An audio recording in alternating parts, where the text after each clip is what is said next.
வணக்கம். உள்ளூர் நிகழ்வுகளை உள்ளது உள்ளபடி நேயர்களுக்கு வழங்கும் மாவட்ட முரசுக்கு உங்களை வரவேற்கிறோம். முதலில் முக்கிய நிகழ்வுகளை பார்க்கலாம்.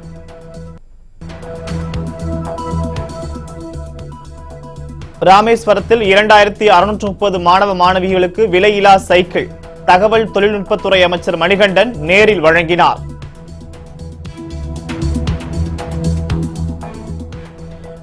ஈரோட்டில் 3 கோடி ரூபாய் மதிப்பிலான பல்வேறு வளர்ச்சி திட்ட பணிகள் பூமி பூஜை செய்து தொடங்கி வைத்தார் அமைச்சர் கே.சி. கருப்பணன்.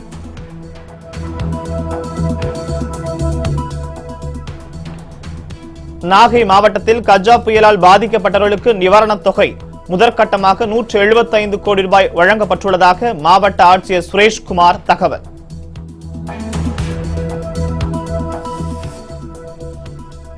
சிதம்பரம் நடராஜர் கோயிலில் ஆருத்ர தரிசன விழா கொடியேற்றத்துடன் கோலாகல தொடக்கம். ஏராளமான பக்தர்கள் கலந்து கொண்டு சுவாமி தரிசனம்.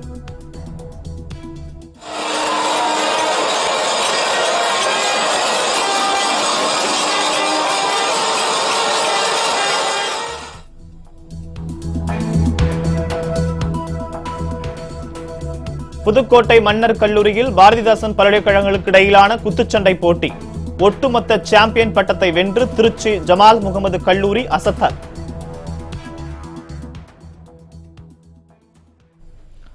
ராமேஸ்வரத்தில் 14 பள்ளிகளைச் சேர்ந்த 2630 மாணவ மாணவிகளுக்கு விலையில்லா சைக்கிள்களை அமைச்சர் மணிகண்டன் வழங்கினார். ராமநாதபுரம் மாவட்டம் ராமேஸ்வரம் மண்டபம் முகாம் மேல்நிலைப் பள்ளியில் மாணவர்களுக்கு விலையில்லா சைக்கிள் வழங்கும் விழா நடைபெற்றது. பள்ளிக் கல்வித்துறை சார்பில் நடைபெற்ற இந்த விழாவில் தகவல் தொழில்நுட்பத்துறை அமைச்சர் மணிகண்டன் கலந்து கொண்டு 14 பள்ளிகளைச் சேர்ந்த 2630 மாணவ மாணவியருக்கு 97,88,000 ரூபாய் மதிப்பிலான இலவச சைக்கிள்களை வழங்கினார். விழாவில் மாவட்ட முதன்மை கல்வி அலுவலர் முருகன், மாவட்ட கல்வி அலுவலர் பிரேம், பாலதண்டாயுதபாணி உள்ளிட்டோர் பலரும் கலந்து கொண்டார்கள். டோக்கன் கழகத்தை அந்த பணியாற்றி இருக்கும்போது தினகரன் அவர்களை ஒரு கிரிமினலான ஐடியா கொடுத்து வெற்றி பெற செய்தவர். தற்பொழுது திராவிட முன்னேற்ற கழகத்திற்கு அவர் சென்றிருக்கிறார். எங்கு இருந்தாலும் அவர் விசுவாசமாக இருக்க வேண்டும் என்று அவர்களை கேட்டுக்கொள்கிறார். டிடிவி தினகரனை தவிர மற்ற அனைவருமே அனைத்து இந்திய அண்ணா திராவிட முன்னேற்ற கழகத்துக்கு உறுதியாக வந்து விடுவார்கள். டிடிவி தினகரன் மட்டும் தனிமரமாக்கப்படுவார் என்பதை மாற்று கருத்து இல்லை. ஈரோட்டில் 3 கோடி ரூபாய் மதிப்பிலான பல்வேறு வளர்ச்சி திட்ட பணிகளை அமைச்சர் கே.சி. கருப்பணன் பூமி பூஜை செய்து தொடங்கி வைத்தார். ஈரோடு மாவட்டம் பவானி சட்டமன்ற தொகுதிக்குட்பட்ட அம்மாப்பேட்டை, குந்துபாயூர், பட்லூர், பூனாட்சி உள்ளிட்ட பகுதிகளில் தார் சாலை அமைக்க, மழைநீர் வடிகால், மேல்நிலை நீர்த்தேக்க தொட்டி அமைத்தல் என 3 கோடி ரூபாய் மதிப்பில் திட்டப்பணிகள் தொடங்கப்பட்டன. இதில் சுற்றுலாத்துறை அமைச்சர் கே.சி. கருப்பணன் கலந்து கொண்டு பூமி பூஜை செய்து திட்டப்பணிகளை தொடங்கி வைத்தார். இதனைத் தொடர்ந்து உலக்கடம் அரசு பள்ளி மாணவ மாணவியருக்கு விலையில்லா சைக்கிள்களை வழங்கி மாணவர்களிடையே உரையாற்றினார். அது முன்னாடி கொஞ்சம் சிவப்பு குங்குமம் வச்சுருங்க, பிள்ளை வச்சுருங்க. காலையில் எழுந்திரிச்சு ஸ்கூலுக்கு வரும்போது ஒரே ஒரு நிமிஷம் அந்த படத்தை முன்னாடி நீ என்ன வேண்டியோ என்ன வேண்டியது கண்டிப்பாக அது நடக்கும். அதனால் அதை மட்டும் அந்த பக்தியோடு வந்து அந்த மனசை எவ்வளோ ஒரு அலை வாஞ்சா கூட அந்த இடத்துல போயிட்டீங்கன்னா உனக்கு அந்த மனசில் இருந்தீங்கன்னா நல்ல ஒரு பழக்க வழக்கம் வருது. கோபிச்செட்டிப்பாளையம் அருகே 2 கோடி ரூபாய் செலவில் புதிய தார் சாலை அமைக்கும் பணியினை அமைச்சர் கே.எஸ். செங்கோட்டையன் பூமி பூஜை செய்து தொடங்கி வைத்தார். ஈரோடு மாவட்டம் கோபிச்செட்டிப்பாளையம் தொகுதிக்கு உட்பட்ட நம்பியூர் உள்ளிட்ட பகுதிகளில் 2 கோடி ரூபாய் செலவில் புதிய தார் சாலை அமைக்கும் பணி தொடங்கியது. இதில் பள்ளிக் கல்வித்துறை அமைச்சர் செங்கோட்டையன் கலந்து கொண்டு பூமி பூஜை செய்து பணிகளை தொடங்கி வைத்தார். விழாவில் நம்பியூர் ஒன்றிய செயலாளர், கட்சி நிர்வாகிகள், துறை சார்ந்த அதிகாரிகள் பலரும் கலந்து கொண்டனர். இதனைத் தொடர்ந்து கோபிச்செட்டிப்பாளையம் பகுதி அரசு மேல்நிலைப் பள்ளியில் 460 மாணவ மாணவிகளுக்கு விலையில்லா சைக்கிள்களை அமைச்சர் செங்கோட்டையன் வழங்கினார். நிகழ்ச்சியில் பேசிய அமைச்சர் இந்தியாவிலேயே தமிழகம்தான் கல்வியில் சிறந்து விளங்கும் என நம்பிக்கை தெரிவித்தார். மாணவர்கள் இடைநிற்றலை தவிர்க்க பள்ளிக் கல்வித்துறைக்கு தமிழக அரசு முக்கியத்துவம் அளித்து வருவதாக உயர்கல்வித்துறை அமைச்சர் கே.பி. அன்பழகன் தெரிவித்தார். தருமபுரி மாவட்டம் தொப்பூர், கடகத்தூர், அதகப்பாடி, பெண்ணாகரம் உள்ளிட்ட அரசு மேல்நிலைப் பள்ளியில் +1, +2 மாணவ மாணவியருக்கு விலையில்லா சைக்கிள் வழங்கும் விழா நடைபெற்றது. அதில் உயர்கல்வித்துறை அமைச்சர் கே.பி. அன்பழகன் கலந்து கொண்டு மாணவ மாணவியருக்கு சைக்கிள்களை வழங்கினார். இந்நிகழ்ச்சியில் மாவட்ட ஆட்சியர் மலர்விழி மற்றும் துறை சார்ந்த அதிகாரிகள் பலரும் கலந்து கொண்டனர். காலகட்டத்தில் நீங்கள் சரியாக படிக்க வேண்டும். படித்து தகுதியின் அடிப்படையிலே உயர்கல்விக்கு செல்ல வேண்டும். உயர்கல்விக்கு சென்று நீங்கள் படிக்கின்ற காலகட்டத்தில் குறைந்த மதிப்பெண்களை பெற்றீர்கள் என்றால் உங்களுக்கு நல்ல கல்லூரி, அரசு கல்லூரி கிடைக்கின்ற வாய்ப்பு தவறிவிடும். ஆகவே இன்றைக்கு நம்முடைய மாவட்டத்தை எடுத்துக்கொண்டோம் என்றால் கூட இன்றைக்கு முதலமைச்சராக பொறுப்பேற்றக்கூடிய அண்ணன் எடப்பாடியார் அவர்கள் நம்முடைய மாவட்டத்திற்காக 3 கல்லூரி தமிழ்நாடு முழுவதும் வழங்கினார். அந்த 3 சட்டக்கல்லூரியிலே ஒன்றை நம்முடைய தருமபுரிக்கு வழங்கியிருக்கிறார்கள் என்றால் அதை நீங்கள் சிவகாசியில் மூடப்பட்டுள்ள பட்டாசு தொழிற்சாலைகளை விரைவில் திறக்க நடவடிக்கை எடுக்கப்படும் என அமைச்சர் ராஜேந்திர பாலாஜி நம்பிக்கை தெரிவித்தார். விருதுநகர் மாவட்டம் சிவகாசி அருகே 1 கோடி ரூபாய் மதிப்பீட்டில் கட்டி முடிக்கப்பட்ட ஆவின் பால் பொருட்கள் விற்பனை நிலையத்தை பால்வளத்துறை அமைச்சர் ராஜேந்திர பாலாஜி திறந்து வைத்தார். பின்னர் செய்தியாளர்களை சந்தித்த அவர், தமிழகத்தில் 500 மையங்களில் ஆவின் பாலகங்களில் 50 இடங்களில் ஆவின் இனிப்பகங்களும் தொடங்கப்படும் என தெரிவித்தார். சிவகங்கையில் பெண்கள் இருசக்கர வாகனத்திற்கான மானியத் தொகையை அமைச்சர் பாஸ்கரன் நேரில் வழங்கினார். சிவகங்கை மாவட்டம் மானாமதுரையில் பெண்கள் இருசக்கர வாகனத்திற்கான மானியத் தொகை வழங்கப்பட்டது. இதில் கதர் கிராம தொழில்துறை அமைச்சர் பாஸ்கரன் கலந்து கொண்டு மானியத் தொகையை வழங்கினார். அத்துடன் மானாமதுரை, இளையான்குடி, திருபுவனம் உள்ளிட்ட பகுதிகளில் நடைபெற்று வரும் கண்மாய் தூர்வாரும் பணி, சாலைகள் மேம்பாட்டு பணி உள்ளிட்டவைகளை நேரில் ஆய்வு செய்தார். மேலும் குறைதீர் கூட்டத்தில் பொதுமக்களிடம் பெறப்பட்ட மனுக்கள் மீது எடுக்கப்பட்ட நடவடிக்கைகள் குறித்து கேட்டறிந்தார். தேனியில் விவசாயிகள் நீண்ட நாள் கோரிக்கை ஏற்று சண்முகா நதி அணையிலிருந்து பாசனத்திற்கு தண்ணீர் திறந்துக்கப்பட்டது. தேனி மாவட்டம் உத்தமபாளையம் அருகே ராயப்பன்பட்டி விவசாயிகள் பாசனத்திற்காக சண்முகா நதி அணையிலிருந்து தண்ணீர் திறக்க வேண்டுமென நீண்ட நாட்களாக கோரிக்கை விடுத்து வந்தனர். இந்த நிலையில் அவர்களின் கோரிக்கை ஏற்று தண்ணீர் திறக்க தமிழக அரசு உத்தரவிட்டதை அடுத்து கம்பம் தொகுதி சட்டமன்ற உறுப்பினர் ஜக்கையன் மற்றும் மாவட்ட ஆட்சியர் பல்லவி பல்தேவ் ஆகியோர் அணையை திறந்து வைத்தனர். இதன் மூலம் ராயப்பன்பட்டி, மலிங்காபுரம், சின்ன ஓவலாபுரம், கன்னிவேர்பட்டி உள்ளிட்ட கிராம விவசாயிகள் பயன் பெறுவார்கள். ஆட்சியர் பல்லவி பல்தேவ் தெரிவித்தார். நாமக்கல் மாவட்டத்தில் 85 லட்சம் ரூபாய் செலவில் புதிய தார் சாலை அமைக்கும் பணியினை அமைச்சர் தங்கமணி பூமி பூஜை செய்து தொடங்கி வைத்தார். நாமக்கல் மாவட்டம் பரமத்தி வேலூர் அடுத்த வெங்கரையிலிருந்து கள்ளிப்பாளையம் மற்றும் பூசாரிப்பாளையம் வரையில் புதிய தார் சாலை அமைக்க 85 லட்சம் ரூபாய் நிதி ஒதுக்கப்பட்டது. இதனைத் தொடர்ந்து தார் சாலை அமைப்பதற்கான பூமி பூஜை வெங்கரை அம்மன் கோயில் எதிரே நடைபெற்றது. இதில் அமைச்சர் தங்கமணி கலந்து கொண்டு பணிகளை தொடங்கி வைத்தார். இதில் கட்சி நிர்வாகிகள் மற்றும் பொதுமக்கள் கலந்து கொண்டார்கள்.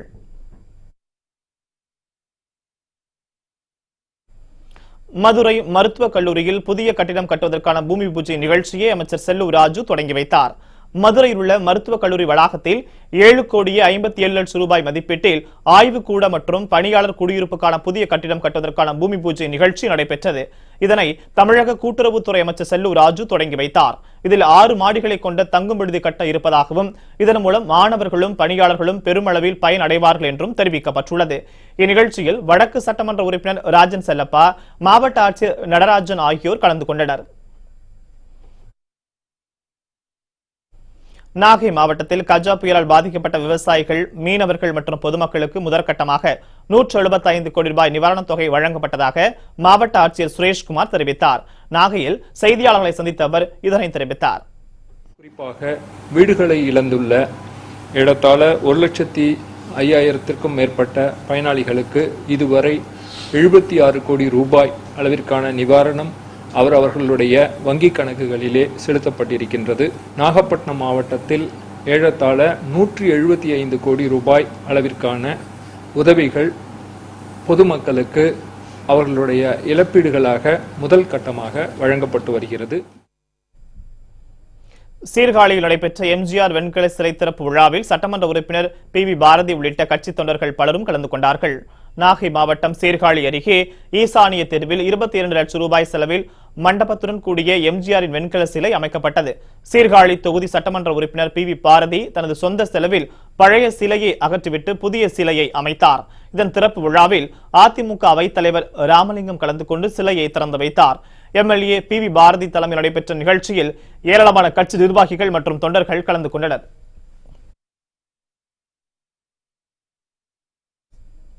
மதுராந்தகம் கூட்டுறவு சர்க்கரை ஆலையை மாவட்ட ஆட்சியர் பொன்னையா திறந்து வைத்தார். காஞ்சிபுரம் மாவட்டம் மதுராந்தகம் கூட்டுறவு சர்க்கரை ஆலையில் கடந்த 6 மாதங்களாக பராமரிப்பு பணி நடைபெற்று வந்தது.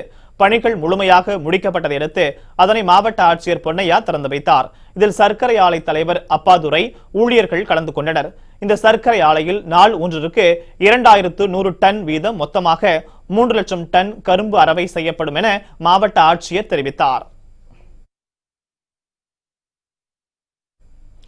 வேலூர் கூட்டுறவு சர்க்கரை ஆலையில் நடப்பாண்டிற்கான கரும்பு அரவை பணி தொடங்கியது. வேலூர் மாவட்டம் காட்பாடி அடுத்துள்ள அம்முண்டி பகுதியில் அமைந்துள்ள வேலூர் கூட்டுறவு சர்க்கரை ஆலையில் 2018 மற்றும் 19ஆம் ஆண்டிற்கான கரும்பு அரவை பணிகள் தொடங்கியது. அரவை பணியை ஆலையின் மேலாண்மை இயக்குநர் தீபக் ஜேக்கப் பூஜையுடன் தொடங்கி வைத்தார். இதில் வருவாய் கோட்ட அலுவலர் இளம் பகவத், கரும்பு விவசாய சங்க பிரதிநிதிகள், ஆலை பணியாளர்கள், வாகன உரிமையாளர்கள் உள்ளிட்டோர் கலந்து கொண்டனர். இந்த ஆண்டு 1.5 லட்சம் கரும்பு அரவை செய்ய இலக்கு நிர்ணயிக்கப்பட்டுள்ளது. இதன் மூலம் கரும்பு சாகுபடி செய்யும் 3500 விவசாயிகள் பயனடைவார்கள் என தெரிவிக்கப்பட்டுள்ளது. மீண்டும் மாவட்ட முரசுக்கு உங்களை வரவேற்கிறோம். சிதம்பரம் நடராஜர் கோயிலில் ஆருத்ரா தரிசன விழா கொடியேற்றத்துடன் தொடங்கியது. கடலூர் மாவட்டம் சிதம்பரம் நடராஜர் கோயிலில் ஆண்டுதோறும் ஆனி மற்றும் மார்கழி மாதங்களில் தேரோட்டம் மற்றும் தரிசன விழா உற்சாகமாக கொண்டாடப்படுவது வழக்கம். அதன்படி இந்த ஆண்டு மார்கழி மாத ஆருத்ர தரிசன விழா கொடியேற்றத்துடன் தொடங்கியது. காலை முதலே பல்வேறு பூஜைகள் நடத்தப்பட்டு ஆராதனை நிகழ்ச்சி நடைபெற்றது. பின்னர் நடராஜர் எதிரே உள்ள கொடிமரத்தில் உற்சவ ஆச்சாரியார் நடராஜ தீட்சிதர் கொடியேற்றி வைத்து விழாவை தொடங்கி வைத்தார். இதில் ஏராளமான பக்தர்கள் கலந்து கொண்டு சுவாமி தரிசனம் செய்தனர்.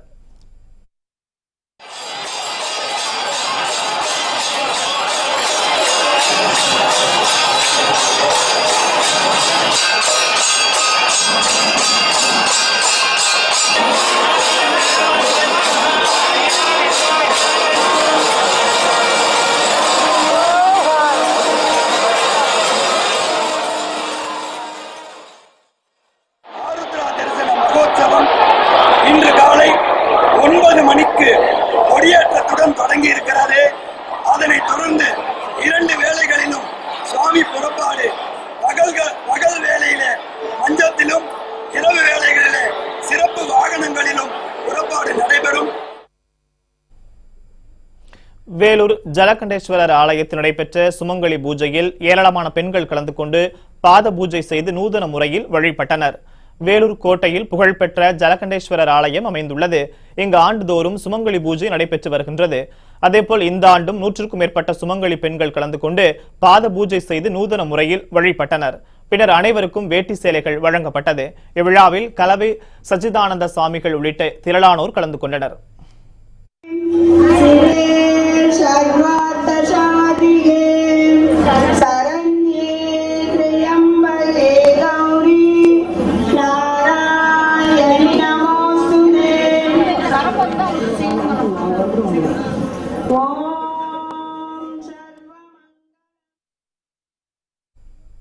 திண்டிவனத்தில் செல்வ விநாயகர், செல்வ சக்தி மாரியம்மன், பாலமுருகன் கோயில்களில் நடைபெற்ற குடுமுழக்கு விழாவில் ஏராளமான பக்தர்கள் கலந்து கொண்டு சுவாமி தரிசனம் செய்தனர்.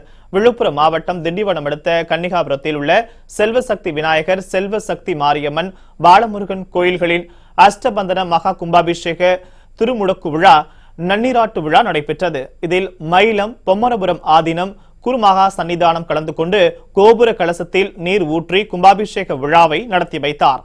பின்னர் அங்கு கூடியிருந்த பக்தர்கள் மீது புனித நீர் தெளிக்கப்பட்டு பக்தர்கள் அனைவருக்கும் பிரசாதம் வழங்கப்பட்டது. இதில் ஏராளமான பக்தர்கள் கலந்து கொண்டு சுவாமி தரிசனம் செய்தனர்.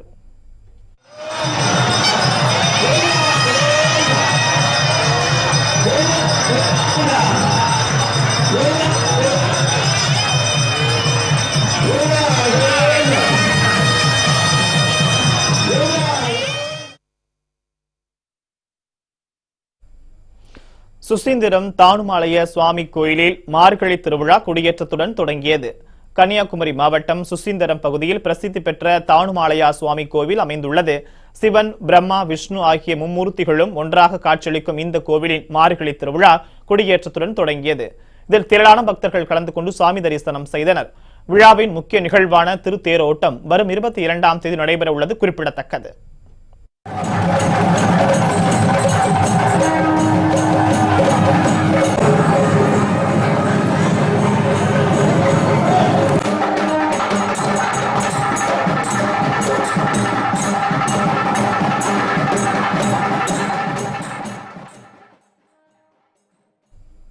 திருநள்ளாறு சனீஸ்வரர் பகவான் கோவிலில் கும்பாபிஷேகத்திற்கான பந்தக்கால் முகூர்த்த விழா சிறப்பாக நடைபெற்றது. காரைக்காலை அடுத்த திருநள்ளாறில் சனீஸ்வர பகவான் கோவில் அமைந்துள்ளது. இக்கோவிலின் கும்பாபிஷேகத்தை முன்னிட்டு பந்தக்கால் முகூர்த்த விழா சிறப்பாக நடைபெற்றது. இதில் மாவட்ட ஆட்சியர் கேசவன், துணை மாவட்ட ஆட்சியர் மற்றும் கோவில் நிர்வாகிகள் உள்ளிட்ட ஏராளமானோர் கலந்து கொண்டனர். வரும் பிப்ரவரி மாதம் 11ஆம் தேதி கும்பாபிஷேகம் நடைபெற உள்ளது குறிப்பிடத்தக்கது.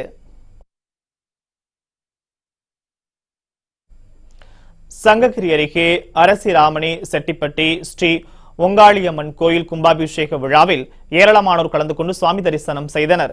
சேலம் மாவட்டம் சங்ககிரி அருகே அரசிராமணி செட்டிப்பட்டியில் ஸ்ரீ ஒங்காளியம்மன் கோயில் அமைந்துள்ளது.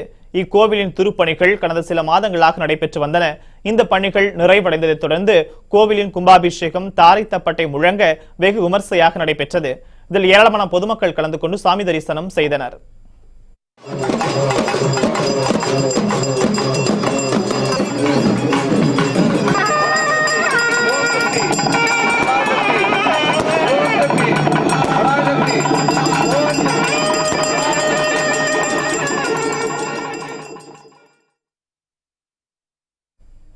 தேனியில் உள்ள மீனாட்சி சொக்கநாதர் ஆலயத்தில் உலக அமைதிக்காக வேண்டி 108 வலம்புரி சங்காபிஷேகம் நடைபெற்றது.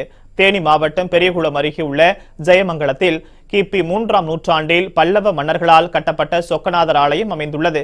2500 ஆண்டுகள் பழமை வாய்ந்த இந்த ஆலயத்தில் உலக அமைதிக்காக வேண்டி 108 வலம்புரி சங்காபிஷேகம் நடைபெற்றது. இதில் ஏராளமான பக்தர்கள் கலந்து கொண்டு சுவாமி வேண்டுதல் செய்தனர்.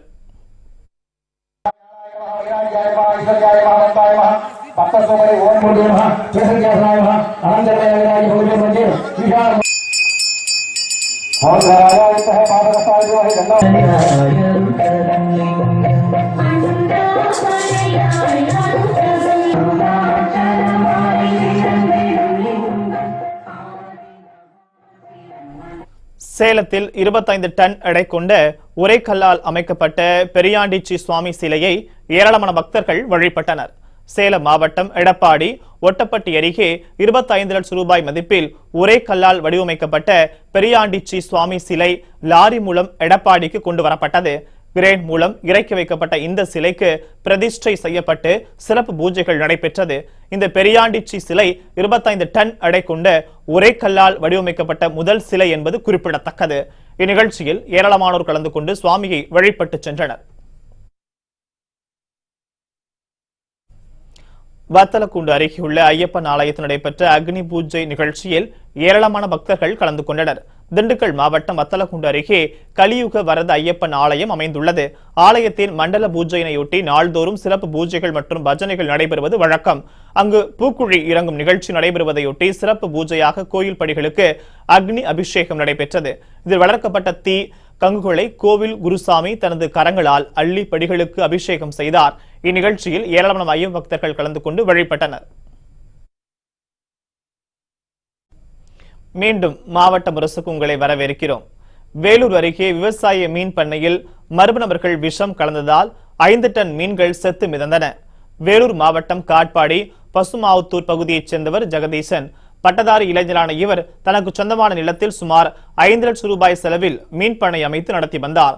மீன்கள் நன்கு வளர்ந்து விற்பனைக்கு தயாரானது. இன்னும் ஒரு வாரத்தில் மீன்கள் விற்பனைக்கு செல்ல உள்ள நிலையில் குட்டையிலிருந்து மீன்கள் அனைத்தும் செத்து மிதந்துள்ளது. இதனை கண்டு அதிர்ச்சியடைந்த ஜெகதீசன் இதுகுறித்து கேவி குப்பம் காவல் நிலையத்தில் புகார் அளித்தார். விஷம் கலந்த ரசாயன கலவையை குட்டையில் கொட்டியதே மீன்கள் உயிரிழப்புக்கு காரணம் என தெரிய வந்துள்ளது. குட்டையில் விஷம் கலந்த மர்ம நபர்கள் யார் என்பது குறித்து போலீசார் விசாரணை மேற்கொண்டு வருகின்றனர். கன்னியாகுமரியில் நீதிமன்ற உத்தரவை மீறி நகராட்சி அதிகாரிகள் மூதாட்டியின் டீ கடைக்கு சீல் வைக்க முயன்றதால் பரபரப்பு ஏற்பட்டது. கன்னியாகுமரி மாவட்டம் மார்த்தாண்டம் புதிய பேருந்து நிலையம் அருகே பாலம்மாள் என்ற மூதாட்டி 46 ஆண்டு காலமாக டீ கடை நடத்தி வருகிறார். கடை நடத்துவதற்கு நகராட்சி நிர்வாகத்திற்கு முறையாக வாடகை செலுத்தியும் கடையை அகற்ற முயன்றுள்ளனர். இதனையடுத்து நீதிமன்றத்தை நாடிய மூதாட்டிக்கு சாதகமான தீர்ப்பு வந்தது. இந்த நிலையில் உத்தரவை மீறி மீண்டும் நகராட்சி அதிகாரிகள் கடைக்கு சீல் வைக்க முயன்ற போது மூதாட்டி அதிகாரிகளுடன் வாக்குவாதத்தில் ஈடுபட்டதால் பரபரப்பு ஏற்பட்டது. சம்பவ இடத்திற்கு வந்த காவல்துறையினர் அதிகாரிகளுடன் பேச்சுவார்த்தை நடத்தி சமரசம் செய்தனர். மனைவியை மீட்டு தரக்கோரி தனது தாயுடன் கணவன் தீக்குளித்து தற்கொலைக்கு முயன்ற சம்பவம் சேலத்தில் பெரும் பரபரப்பை ஏற்படுத்தியுள்ளது. சேலம் மாவட்டம் அஸ்தம்பட்டியைச் சேர்ந்த பிரதாப்பும் ஊத்தங்கரையைச் சேர்ந்த விஷ்ணு பிரியா என சில தினங்களுக்கு முன்பு காதல் திருமணம் செய்து கொண்டுள்ளனர். இதற்கு எதிர்ப்பு தெரிவித்த பெண்ணின் குடும்பத்தினர் பிரதாப்பை தாக்கிவிட்டு விஷ்ணுபிரியாவை அழைத்துச் சென்றதாக கூறப்படுகிறது. இதனால் மனமுடைந்த பிரதாப் தனது தாயுடன் ஆட்சியர் அலுவலகம் முன்பு மண்ணெண்ணெய் ஊற்றி தீக்குளிக்க முயன்றுள்ளார். தனது காதல் மனைவியை மீட்டு தர வேண்டும் எனவும் அவர் கோரிக்கை விடுத்துள்ளார்.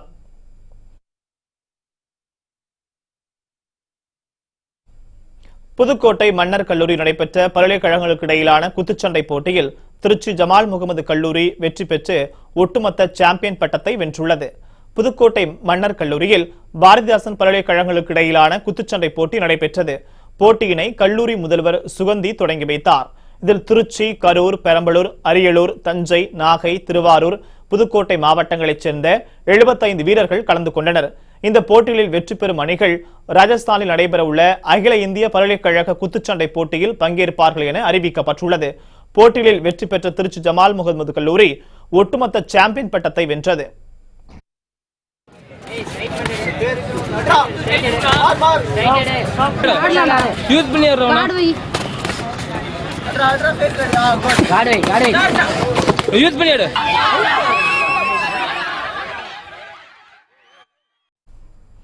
சென்னை சேலம் 8 வழிச்சாலைக்கு எதிர்ப்பு தெரிவித்து சேலத்தில் உண்ணாவிரத போராட்டம் நடைபெற்றது.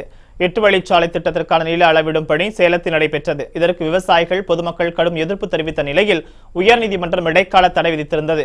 இந்த நிலையில் முதலமைச்சர் பழனிசாமி ஒவ்வொரு கூட்டத்திலும் 8 வழிச்சாலை திட்டத்தினால் நாட்டின் தொழில் வளம் பெருகும் என்றவாறு பேசி வருகிறார். இதனை கண்டித்து 300க்கும் மேற்பட்ட விவசாயிகள், பொதுமக்கள் உண்ணாவிரத போராட்டத்தில் ஈடுபட்டனர். 8 வழிச்சாலை திட்டத்தை கைவிடும் வரை போராட்டம் தொடரும் என அவர்கள் எச்சரிக்கை விடுத்துள்ளனர். பல்லடம் வின்சிட்டி ரோட்டரி சங்கம் சார்பில் ஓட்டுநர் உரிமம் பெறுவதற்காக நடைபெற்ற சிறப்பு முகாமில் 500க்கும் மேற்பட்டோர் பங்கேற்றனர். திருப்பூர் மாவட்டம் பல்லடம் அருகே தனியார் திருமண மண்டபத்தில் ஓட்டுநர் உரிமம் பெறுவதற்கான அவசியம் குறித்த விழிப்புணர்வு நிகழ்ச்சி நடைபெற்றது. வின்சிட்டி ரோட்டரி சங்கம் சார்பில் நடைபெற்ற நிகழ்ச்சியில் சூலூர் வட்டார போக்குவரத்து ஆய்வாளர் சித்ரா தலைமை வகித்தார். இதில் 500க்கும் மேற்பட்ட பொதுமக்கள் கலந்து கொண்டு ஓட்டுநர் உரிம படிவங்களை பூர்த்தி செய்தனர்.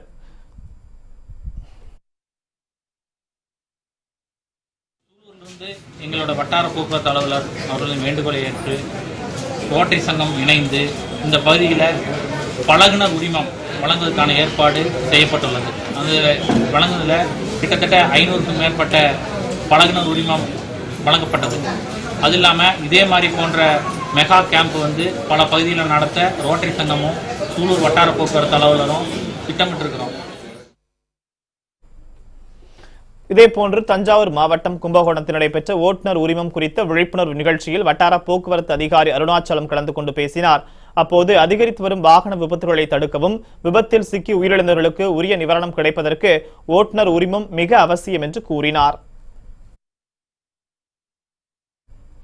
சேலத்தில் டெங்கு மற்றும் பன்றிக் காய்ச்சல் பற்றி பொதுமக்களுக்கு விழிப்புணர்வு ஏற்படுத்தும் வகையில் நடைபெற்ற பேரணியில் 500க்கும் மேற்பட்ட கல்லூரி மாணவ மாணவியர்கள் பங்கேற்றனர். சேலம் தனியார் மருத்துவக் கல்லூரி சார்பில் டெங்கு மற்றும் பன்றிக் காய்ச்சல் குறித்த விழிப்புணர்வு பேரணி நடைபெற்றது. சேலம் மாநகர நுண்ணறிவு பிரிவு உதவி ஆணையாளர் பாலசுப்ரமணியம் பேரணியை கொடியசைத்து துவக்கி வைத்தார். மாவட்ட ஆட்சியர் அலுவலகத்தில் தொடங்கிய விழிப்புணர்வு பேரணி அரசு கலைக்கல்லூரி மற்றும் காந்தி ரோடு வழியாக அஸ்தம்பட்டியில் முடிவடைந்தது. இதில் 500க்கும் மேற்பட்ட கல்லூரி மாணவ மாணவியர் கலந்து கொண்டு டெங்கு காய்ச்சலை தடுப்பதற்கான வழிமுறைகள் அடங்கிய பதாகைகளை ஏந்தி சென்றனர். மேலும் பொதுமக்களுக்கு துண்டு பிரசுரங்களும் விநியோகிக்கப்பட்டது. தேக்கம்பட்டியில் புத்துணர்வு முகாம் நடைபெறுவதை கண்டித்து முற்றுகை போராட்டத்தில் ஈடுபட்ட கிராம மக்களை போலீசார் கைது செய்தனர். மேட்டுப்பாளையத்தில் உள்ள தேக்கம்பட்டியில் யானைகள் நலவாழ்வு முகாம் நடைபெறுவதால் காட்டு யானைகள் ஊருக்குள் வந்து விடுவதாக கூறப்படுகிறது. மேலும் விளை நிலங்களை நாசப்படுத்துவதால் இங்கு முகாம் நடத்தக்கூடாது என கூறி அப்பகுதி மக்கள் எதிர்ப்பு தெரிவித்து வந்தனர். விவசாயிகள் மற்றும் கிராம மக்களின் எதிர்ப்பை மீறி புத்துணர்வு முகாம் தொடங்கியுள்ளது. இதனால் அப்பகுதி மக்கள் தங்கள் வீடுகளில் கருப்பு கொடிகளை ஏற்றி எதிர்ப்புகளை தெரிவித்தனர். மேலும் முகாம் நடைபெறும் இடத்தில் முற்றுகை போராட்டம் நடத்தினர். இதனையடுத்து அவர்களை போலீசார் கைது செய்தனர்.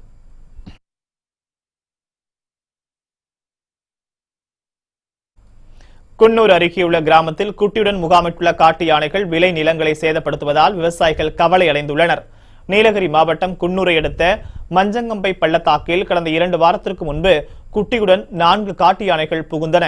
வனப்பகுதியிலிருந்து வழி தெரியாமல் ஊருக்குள் புகுந்த காட்டு யானைகள் இரவு நேரங்களில் விளை நிலங்கள் மற்றும் குடியிருப்புகளை சேதப்படுத்தி வருகின்றன. இதனால் விவசாயிகளும் பொதுமக்களும் அச்சத்தில் உறைந்துள்ளனர். காட்டு யானைகளால் மனித உயிர்களுக்கு ஆபத்து ஏற்படும் முன் காற்றுக்குள் விரட்ட வனத்துறை உடனடியாக நடவடிக்கை எடுக்க வேண்டுமென அப்பகுதி மக்கள் வலியுறுத்தியுள்ளனர். மஞ்சூர் வனப்பகுதியிலிருந்து வந்த யானைகள் வழி தெரியாமல் தூதூர் மட்ட பகுதியில் வந்துருச்சு. அது விரட்டுறவங்க வனத்துறையர் விரட்டி விட்டாங்க. மூப்பர்காடு வழியில் போன யானைகள் போக வழி இல்லாமல் அங்கே சரியான உணவு இல்லாத காரணத்தினால மறுபடியும் தூதூர் மட்ட பகுதிக்கே வந்திருக்குது. தூதூர் மட்ட பகுதிக்கு வந்த யானைகள் இந்த 5 நாளாக இங்கே முகாமிட்டு இருக்குது. நேற்று ராத்திரி இங்கே குடியிருப்பு பகுதிக்குள்ள விவசாய நிலங்களையும் குடியிருந்த மக்கள்களையும் பயங்கரமாக அச்சுறுத்திட்டு போயிருக்குது. இன்னைக்கு மறுபடியும் வரும்னு எதிர்பார்க்கப்படுகிறது. அது ஒன்று குட்டின்ற கண்டிஷனில் இருக்கும்போது அது எங்கே போய் அது குட்டி போடுறதுக்கு வழி இல்லாமல் அது நின்றுட்டு இருக்குது. எங்கே போய் குட்டி போடும் என்னன்னு சொல்லி தெரியல. இன்னைக்கு ராத்திரி என்ன நடக்கும் தெரியல. பயங்கர மக்கள் பயங்கர அச்சத்தோடையும் பீதியோடையும் இருக்கிறாங்க. இன்னைக்கு ராத்திரி இந்த யானைகள் மறுபடியும் தூதூர் மட்ட மக்கள் சுற்று வட்டாரத்துக்குள்ள வரும்னு நாங்கள் எதிர்பார்த்து பயத்தோட இருக்கிறோம். மாவட்ட முரசு இத்துடன் நிறைவடைந்தது. புத்தம் புதிய செய்திகளை உடனுக்குடன் தெரிந்து கொள்ள இணைந்திருங்கள் மாலை முரசு தொலைக்காட்சியுடன். வணக்கம்.